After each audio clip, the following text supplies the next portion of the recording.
ಇನ್ನು ಪರಿಸ್ಥಿತಿ ಗಂಭೀರವಾಗ್ತಾ ಇದ್ದ ಹಾಗೆ ಸಿಎಂ ಸಿದ್ದರಾಮಯ್ಯ ತಮ್ಮ ತುಮಕೂರು ಪ್ರವಾಸವನ್ನ ಕ್ಯಾನ್ಸಲ್ ಮಾಡಿಕೊಂಡಿದ್ದಾರೆ. ರೈತರ ಹೋರಾಟ ತೀವ್ರ ಸ್ವರೂಪವನ್ನ ಪಡ್ಕೊಂಡಿದೆ. ಪರಿಸ್ಥಿತಿಗೆ ಪರಿಹಾರವನ್ನ ಕಂಡುಕೊಳ್ಳುವಂತಹ ಅನಿವಾರ್ಯ ಪರಿಸ್ಥಿತಿ ಸಿಎಂ ಸಿದ್ದರಾಮಯ್ಯ ಅವರ ಮುಂದಿದೆ. ಹಾಗಾಗಿ ಇವತ್ತು ರಾಜಣ್ಣ ಅವರ ನಿವಾಸದಲ್ಲಿ ಮಾಜಿ ಸಚಿವ ಕೆಎನ್ ರಾಜಣ್ಣ ಅವರ ನಿವಾಸದಲ್ಲಿ ನಡೆಯಬೇಕಾಗಿದ್ದಂತಹ ಔತಣಕೂಟದಲ್ಲಿ ಭಾಗಿಯಾಗಬೇಕಾಗಿದ್ದಂತಹ ಸಿಎಂ ತಮ್ಮ ತುಮಕೂರು ಪ್ರವಾಸವನ್ನ ರದ್ದುಗೊಳಿಸಿದ್ದಾರೆ. ತುಮಕೂರಿನಲ್ಲಿ ಹಲವು ಕಾಮಗಾರಿಗಳ ಶಂಕುಸ್ಥಾಪನೆಯನ್ನು ಮಾಡಬೇಕಿತ್ತು. ಅದಾದ ಬಳಿಕ ಕೆಎನ್ ರಾಜಣ್ಣ ಅವರ ಮನೆಗೆ ಹೋಗಬೇಕಾಗಿತ್ತು. ಅಲ್ಲಿ ಔತಣಕೂಟದಲ್ಲಿ ಭಾಗಿಯಾಗಬೇಕಾಗಿತ್ತು. ಅಲ್ಲಿ ಒಂದಿಷ್ಟು ಸಚಿವರು ಆ ಔತಣಕೂಟದಲ್ಲಿ ಭಾಗಿಯಾಗೋರಿದ್ರು. ಒಂದಿಷ್ಟು ರಣತಂತ್ರಗಳು ಅಲ್ಲಿ ರೂಪುಗೊಳ್ಳೋದಿತ್ತು. ಆ ಔತಣಕೂಟಕ್ಕಾಗಿ ಎಲ್ಲಾ ರೀತಿಯಾದಂತಹ ಆಹಾರಗಳನ್ನು ಕೂಡ ಸಿದ್ಧಪಡಿಸಿಟ್ಕೊಂಡಿದ್ರು ಕೆಎನ್ ರಾಜಣ್ಣ. ಅವರ ರಾಜಕೀಯ ಲೆಕ್ಕಾಚಾರ ಜೊತೆಗೆ ಸರ್ಕಾರದ ಮಟ್ಟದಲ್ಲಿ ಆಗ್ತಾ ಇರುವಂತಹ ಕ್ರಾಂತಿಯ ಲೆಕ್ಕಾಚಾರಗಳು ಏನಿದೆ ಆ ನಿಟ್ಟಿನಲ್ಲಿ ಇವತ್ತು ರಾಜಣ್ಣ ಅವರ ಮನೆಯಲ್ಲಿ ನಡಿಬೇಕಾಗಿದ್ದಂತಹ ಔತಣಕೂಟ ಬಹಳ ಮಹತ್ವದ್ದಾಗಿತ್ತು. ಆದರೆ ಈಗ ಸಿಎಂ ಸಿದ್ದರಾಮಯ್ಯ ತಮ್ಮ ತುಮಕೂರು ಪ್ರವಾಸವನ್ನ ರದ್ದು ಮಾಡಿದ್ದಾರೆ. ಯಾಕಂದ್ರೆ ರೈತರ ಹೋರಾಟಕ್ಕೆ ಸಂಬಂಧಪಟ್ಟ ಹಾಗೆ ಆಗಿರುವಂತಹ ಬೆಳವಣಿಗೆ ಅಂಥದ್ದೊಂದು ನಿರ್ಧಾರವನ್ನ ತೆಗೆದುಕೊಳ್ಳುವ ಹಾಗೆ ಮಾಡಿದೆ. ಬೆಳಗ್ಗಿನಿಂದ ಸಭೆ ಮೇಲೆ ಸಭೆ ಮಾಡ್ತಿದ್ದಾರೆ ಸಿಎಂ ಸಿದ್ದರಾಮಯ್ಯ. ಸಕ್ಕರೆ ಕಾರ್ಖಾನೆ ಮಾಲೀಕರ ಜೊತೆ ಸಭೆ ಮಾಡಿದ್ರು. ಸುದೀರ್ಘವಾಗಿ ನಡೆಯಿತು ಆ ಸಭೆ. ಸುಮಾರು 2-2.5 ಗಂಟೆಗಳ ಕಾಲ ಸಭೆ ನಡೆಯಿತು. ಆ ಸಭೆಯಲ್ಲಿ ಒಮ್ಮತದ ನಿರ್ಧಾರಕ್ಕೆ ಬರೋದಕ್ಕೆ ಸಾಧ್ಯ ಆಗಲಿಲ್ಲ. ಈಗ ರಾಜ್ಯದ ಬೇರೆ ಬೇರೆ ಜಿಲ್ಲೆಗಳಲ್ಲಿರುವಂತಹ ಕಬ್ಬು ಬೆಳೆಗಾರರ ಜೊತೆಗೆ ರೈತ ಮುಖಂಡರ ಜೊತೆಗೆ ವಿಡಿಯೋ ಕಾನ್ಫರೆನ್ಸ್ ಮೂಲಕ ಸಿಎಂ ಸಿದ್ದರಾಮಯ್ಯ ಸಭೆ ಮಾಡ್ತಿದ್ದಾರೆ. ರೈತರ ಜೊತೆ ಮಾತನಾಡ್ತಿದ್ದಾರೆ. ಪರಿಸ್ಥಿತಿಗೆ ಒಂದು ಪರಿಹಾರ ಖಂಡಿತ ಬೇಕು. ಅದು ಇವತ್ತೇ ಆಗಬೇಕು. ನಾಳೆ ಪರಿಸ್ಥಿತಿ ಏನು ಅಂತ ಗೊತ್ತಿಲ್ಲ. ರೈತರು ಆ ಎಚ್ಚರಿಕೆಯನ್ನು ಆಲ್ರೆಡಿ ಕೊಟ್ಟಿದ್ದಾರೆ. ಅದ್ರದೊಂದು ಝಲಕ್ ಅನ್ನೋ ರೀತಿ ಬೆಳಗಾವಿಯ ಹತ್ತರಗಿ ಟೋಲ್ನಲ್ಲಿ ಅಹಿತಕರ ಪರಿಸ್ಥಿತಿ ನಿರ್ಮಾಣ ಆಗ್ಬಿಡ್ತು. ಕಲ್ಲು ತೂರಾಟ ಆಯ್ತು, ಲಾಠಿ ಚಾರ್ಜ್ ಆಯ್ತು. ಪರಿಸ್ಥಿತಿ ಕೈ ಮೀರುವಂತ ಹಂತಕ್ಕೆ ಹೋಯ್ತು. ಹಾಗಾಗಿ ಒತ್ತಡದಲ್ಲಿದೆ ಸರ್ಕಾರ, ಇಕ್ಕಟ್ಟಿನಲ್ಲಿದೆ ರಾಜ್ಯ ಸರ್ಕಾರ. ಪರಿಹಾರವನ್ನ ಕೊಡ್ಲೇಬೇಕು, ಒಂದು ನಿರ್ಧಾರವನ್ನ ಮಾಡಲೇಬೇಕು. ಆ ನಿರ್ಧಾರ ಇವತ್ತೇ ಆಗಬೇಕು ಅನ್ನುವಂಥ ಒತ್ತಡ ಇರೋದ್ರಿಂದ ಸಿಎಂ ಸಿದ್ದರಾಮಯ್ಯ ತಮ್ಮ ತುಮಕೂರು ಪ್ರವಾಸವನ್ನ ಕ್ಯಾನ್ಸಲ್ ಮಾಡಿದ್ದಾರೆ. ಯಾವ ಔತಣಕೂಟನೂ ಇಲ್ಲ. ಕೆಎನ್ ರಾಜಣ್ಣ ಮನೆಗೂ ಹೋಗಲ್ಲ ಅಥವಾ ಕಾಮಗಾರಿಗಳ ಶಂಕುಸ್ಥಾಪನೆಗೂ ಸಿಎಂ ಹೋಗ್ತಾ ಇಲ್ಲ. ವಿಧಾನಸೌಧದಲ್ಲೇ ಇದ್ದಾರೆ. ಸಭೆ ಮೇಲೆ ಸಭೆ ಮಾಡಿ ಒಂದು ಫೈನಲ್ ಡಿಸಿಷನ್ ತಗೊಂಡು ಅದನ್ನ ಗುರ್ಲಾಪುರದಲ್ಲಿ ಪ್ರತಿಭಟನೆಗೆ ಕೂತಿರುವಂತಹ ರೈತರಿಗೆ ಕಮ್ಯುನಿಕೇಟ್ ಮಾಡುವಂತಹ ಕೆಲಸವನ್ನ ಸರ್ಕಾರದ ಕಡೆಯಿಂದ ಮಾಡಿಸುವಂತಹ ಜವಾಬ್ದಾರಿಯನ್ನು ಹೊತ್ತಿದ್ದಾರೆ ಸಿಎಂ ಸಿದ್ದರಾಮಯ್ಯ.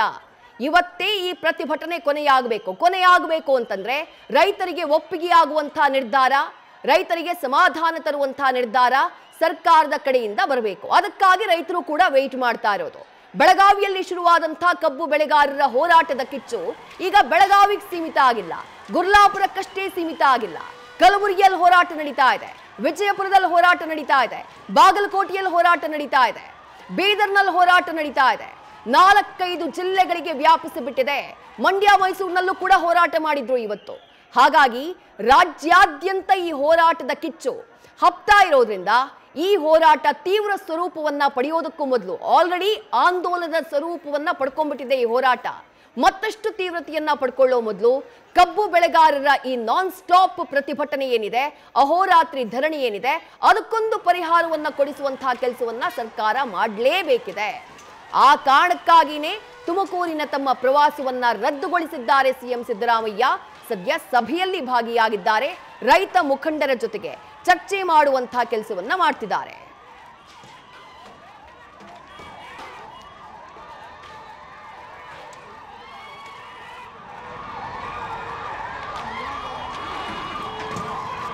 ಮತ್ತಷ್ಟು ಡೀಟೇಲ್ಸ್ ನಮ್ಮ ಪ್ರತಿನಿಧಿ ಹರೀಶ್ ನೀಡ್ತಾ ಹೋಗ್ತಾರೆ. ಹರೀಶ್, ಸಕ್ಕರೆ ಕಾರ್ಖಾನೆ ಮಾಲೀಕರ ಜೊತೆ ಸಭೆ ಆಯಿತು, ಒಮ್ಮತದ ನಿರ್ಧಾರ ಬರಲಿಲ್ಲ. ಈಗ ರೈತ ಮುಖಂಡರ ಜೊತೆ ಸಭೆ ನಡೀತಾ ಇದೆ. ಯಾವ ಜಿಲ್ಲೆಯ ರೈತ ಮುಖಂಡರು ಭಾಗಿಯಾಗಿದ್ದಾರೆ, ಏನಾಗ್ತಾ ಇದೆ ಅಂತ ಹೇಳಿ?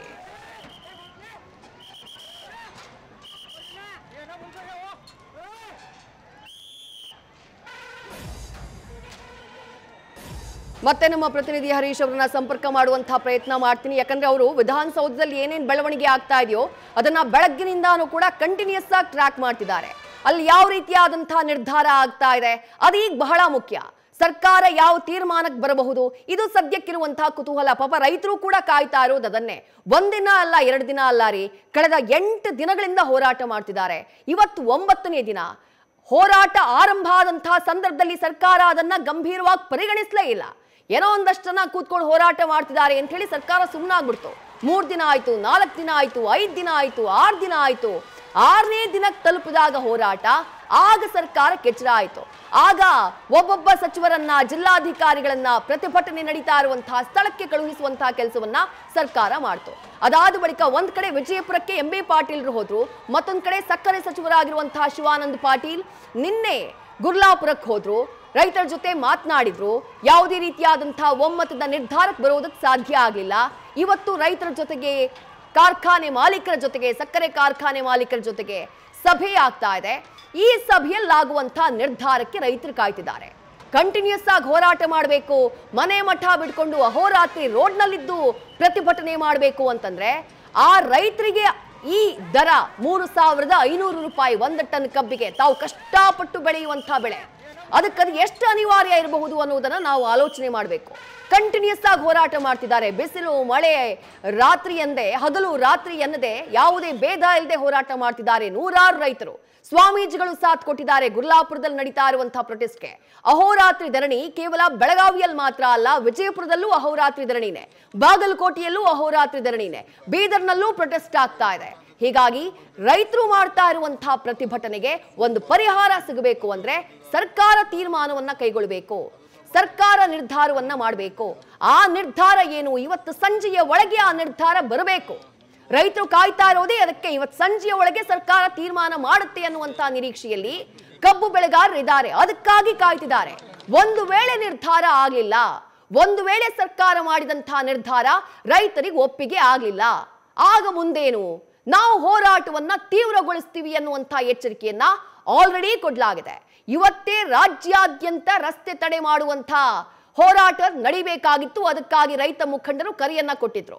ಆದ್ರೆ ಶಿವಾನಂದ ಪಾಟೀಲ್ರು, ಸಕ್ಕರೆ ಸಚಿವರು, ಅಲ್ಲಿ ಹೋಗಿ ರಿಕ್ವೆಸ್ಟ್ ಅನ್ನ ಮಾಡಿದಂತಹ ನಂತರದಲ್ಲಿ 1 ದಿನದ ಸಮಯಾವಕಾಶವನ್ನ ಕೊಟ್ಟರು. ಅದರ ಹೊರತಾಗಿಯೂ ಬಾಗಲಕೋಟೆ ಹಾಗೆ ಬೆಳಗಾವಿಯಲ್ಲಿ ರಾಷ್ಟ್ರೀಯ ಹೆದ್ದಾರಿಯನ್ನ ತಡೆದು ರೈತರು ಪ್ರತಿಭಟನೆಯನ್ನ ಮಾಡಿದ್ದಾರೆ.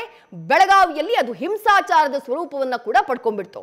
ಡೀಟೇಲ್ಸ್ ನಮ್ಮ ಪ್ರತಿನಿಧಿ ಹರೀಶ್ ನೀಡ್ತಾ ಹೋಗ್ತಾರೆ. ಹರೀಶ್, ಬೆಳಗ್ಗಿನಿಂದ ವಿಧಾನಸೌಧದಲ್ಲಿ ಆಗ್ತಾ ಇರುವಂತಹ ಬೆಳವಣಿಗೆಯನ್ನ ಟ್ರ್ಯಾಕ್ ಮಾಡ್ತಾ ಇದ್ದೀರಿ. ಸಕ್ಕರೆ ಕಾರ್ಖಾನೆ ಮಾಲೀಕರ ಜೊತೆಗಿನ ಸಭೆಯಲ್ಲಿ ಯಾವುದೇ ಒಮ್ಮತ ಮೂಡಲಿಲ್ಲ ಹರೀಶ್. ಈಗ ರೈತ ಮುಖಂಡರ ಜೊತೆ ಸಭೆ ಆಗ್ತಾ ಇದೆ. ಯಾವ ಜಿಲ್ಲೆಯ ರೈತ ಮುಖಂಡರು ಭಾಗಿಯಾಗಿದ್ದಾರೆ, ಏನ್ ಚರ್ಚೆ ಆಗ್ತಾ ಇದೆ, ಇನ್ಸೈಡ್ ಡೀಟೇಲ್ಸ್ ಏನ್ ಸಿಗ್ತಾ ಇದೆ ಹರೀಶ್? ವಿಜಯಶ್ರೀ, ಬಹಳ ಮುಖ್ಯವಾಗಿರುವಂಥದ್ದು, ಒಂದು ಕಡೆ ಬೆಳಗಾವಿ, ವಿಜಯಪುರ, ಬಾಗಲಕೋಟೆ ಸೇರಿದಂತೆ ಕೆಲವು ಜಿಲ್ಲೆಗಳಲ್ಲಿ ಕಬ್ಬು ಬೆಳೆಗಾರರ ಹೋರಾಟದ ಕಿಚ್ಚು ತೀವ್ರ ಸ್ವರೂಪವನ್ನು ಪಡ್ಕೊಳ್ತಿದೆ. ಮಗದೊಂದು ಕಡೆ ಶಕ್ತಿ ಕೇಂದ್ರ ವಿಧಾನಸೌಧದಲ್ಲಿ CM ಸಿದ್ದರಾಮಯ್ಯ ಅವರು ಸಕ್ಕರೆ ಕಾರ್ಖಾನೆ ಮಾಲೀಕರು ಮತ್ತು ರೈತ ಮುಖಂಡರ ಜೊತೆ ಸರಣಿ ಸಭೆಗಳನ್ನ ನಡೆಸ್ತಾ ಇದ್ದಾರೆ.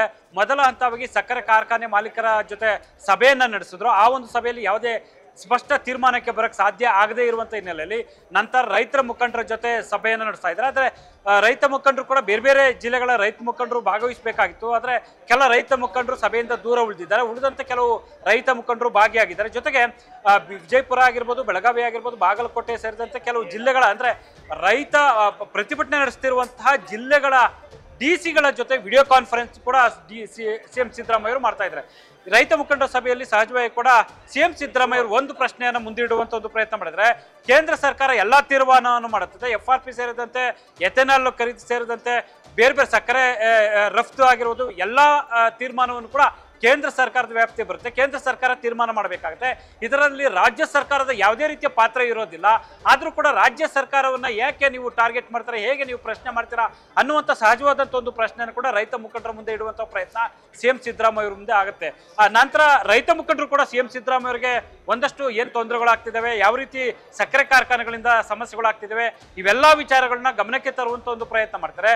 ಒಂದು ಹಂತದಲ್ಲಿ ರೈತ ಮುಖಂಡರು ತಮಗೆ ಆಗ್ತಿರುವಂಥ ಸಮಸ್ಯೆಯನ್ನು ಪ್ರಶ್ನಿಸಿ ಇದಕ್ಕೆ ಪರಿಹಾರವನ್ನು ಕಂಡುಹಿಡಿಯಲೇಬೇಕು, ಸರ್ಕಾರ ಸ್ಪಂದಿಸಲೇಬೇಕು ಅನ್ನುವಂಥ ಆಗ್ರಹವನ್ನು ಮಾಡ್ತಾರೆ.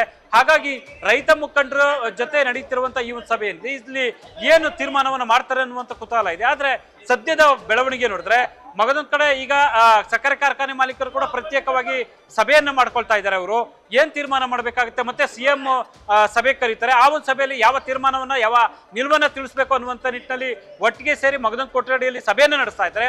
ಈ ಕಡೆ ಸಿಎಂ ಸಿದ್ದರಾಮಯ್ಯ ರೈತ ಮುಖಂಡರು ಮತ್ತೆ ಡಿಸಿಗಳ ಜೊತೆ ವಿಡಿಯೋ ಕಾನ್ಫರೆನ್ಸ್ ಅನ್ನು ಮಾಡ್ತಾ ಇದ್ದಾರೆ. ಪರಿಸ್ಥಿತಿಯ ಅವಲೋಕನವನ್ನ ಮಾಡ್ತಿದ್ದಾರೆ. ಏನು ಮಾಡಬೇಕಾಗುತ್ತೆ, ಯಾವ ರೀತಿ ಪರಿಹಾರವನ್ನು ಕೈಗೊಳ್ಳಬೇಕಾಗುತ್ತೆ, ರೈತರಿಗೆ ಯಾವ ರೀತಿ ಸ್ಪಂದಿಸಬೇಕಾಗುತ್ತೆ, ಹೀಗೆ ಹಲವು ರೀತಿಯಲ್ಲಿ ಕೂಡ ಸಲಹೆಗಳನ್ನ ಪಡೆಯುವಂತ ಒಂದು ಪ್ರಯತ್ನ ಮಾಡ್ತಾ ಇದ್ದಾರೆ. ಆದ್ರೆ ಸದ್ಯಕ್ಕೆ ಇರುವಂತಹ ಪರಿಸ್ಥಿತಿಯಲ್ಲಿ ಸ್ಪಷ್ಟ ತೀರ್ಮಾನವನ್ನ ಪರಿಹಾರ ಕ್ರಮವನ್ನು ಕೈಗೊಳ್ಳಲೇಬೇಕಾದಂತ ಅನಿವಾರ್ಯ ಪರಿಸ್ಥಿತಿಗೆ ಸರ್ಕಾರ ಸಿಲುಕಿದೆ. ಹಾಗಾಗಿ ಈಗಾಗಲೇ ಕೂಡ ತುಮಕೂರು ಪ್ರವಾಸವನ್ನ ರದ್ದುಗೊಳಿಸಿರುವಂತಹ ಸಿಎಂ ಸಿದ್ದರಾಮಯ್ಯರು ಸರಣಿ ಸಭೆಯಲ್ಲಿ ಈಗ ತೊಡಗಿಸಿಕೊಂಡಿದ್ದಾರೆ. ಹಾಗಾಗಿ ಈ ಒಂದು ರೈತರ ಸಭೆ ನಂತರ ನೇರವಾಗಿ ಸಕ್ಕರೆ ಕಾರ್ಖಾನೆ ಮಾಲೀಕರ ಜೊತೆ ಸಭೆ ನಡೆಸ್ತಾರೆ. ರೈತರ ಬೇಡಿಕೆಗಳಿಗೆ ಸಂಬಂಧಪಟ್ಟಂಗೆ ಮಾಲೀಕರ ಜೊತೆ ಚರ್ಚೆ ಮಾಡ್ತಾರೆ. ಮಾಲೀಕರು ಅದಕ್ಕೆ ಒಪ್ಪಿಗೆ ಕೊಡ್ತಾರೋ ಅಥವಾ ಸ್ಪಂದಿಸ್ತಾರೋ ಇಲ್ಲವೋ ಅನ್ನೋದು ಕೂಡ ಸಾಕಷ್ಟು ಪ್ರಮುಖವಾಗಿರುತ್ತದೆ. ಸರ್ಕಾರವೇ ಖುದ್ದು ಮುತುವರ್ಜಿ ವಹಿಸಿ ಅವರನ್ನ ವಿಶ್ವಾಸಕ್ಕೆ ತೆಗೆದುಕೊಳ್ಳುವಂಥದ್ದು, ಅವ್ರ ಗಮನಕ್ಕೆ ತರುವಂತ ನಿಟ್ಟಿನಲ್ಲಿ ಪರಿಹಾರವನ್ನು ಕೈಗೊಳ್ಳುವಂಥದ್ದು, ಜೊತೆಗೆ ಸರ್ಕಾರನೇ ಅಥವಾ ರಿಯಾಯಿತಿ ದರದಲ್ಲಿ ಏನಾದರೂ ಆ ಹಣವನ್ನು ಕೊಡುವಂತ ನಿಟ್ಟಿನಲ್ಲಿ ಮುಂದಾಗುವುದು ಅಥವಾ ಯಾವ ರೀತಿಯ ಕ್ರಮವನ್ನು ಕೈಗೊಳ್ಳುತ್ತೆ ಅನ್ನುವಂಥದ್ದು ಕೂಡ ಸಾಕಷ್ಟು ಕುತೂಹಲಕ್ಕೆ ಏಳು ಮಾಡಿಕೊಂಡಿದೆ. ಆದ್ರೆ ಸದ್ಯದ ಮಟ್ಟಿಗೆ ಸಭೆ ನಡೀತಿದೆ. ಸಭೆಯಲ್ಲಿ ಇನ್ನೂ ಯಾವುದೇ ರೀತಿಯ ಸ್ಪಷ್ಟ ತೀರ್ಮಾನ ಕೈಗೊಳ್ಳೋದಕ್ಕೆ ಸಾಧ್ಯ ಆಗಿಲ್ಲ. ಮತ್ತು ಮಗದೊಂದು ಕಡೆ ಹೋರಾಟದ ಕಿಚ್ಚು ತೀವ್ರ ಸ್ವರೂಪವನ್ನು ಪಡ್ಕೊಳ್ತಿದೆ, ಉಲ್ಬಣಗೊಳ್ತಾ ಇದೆ.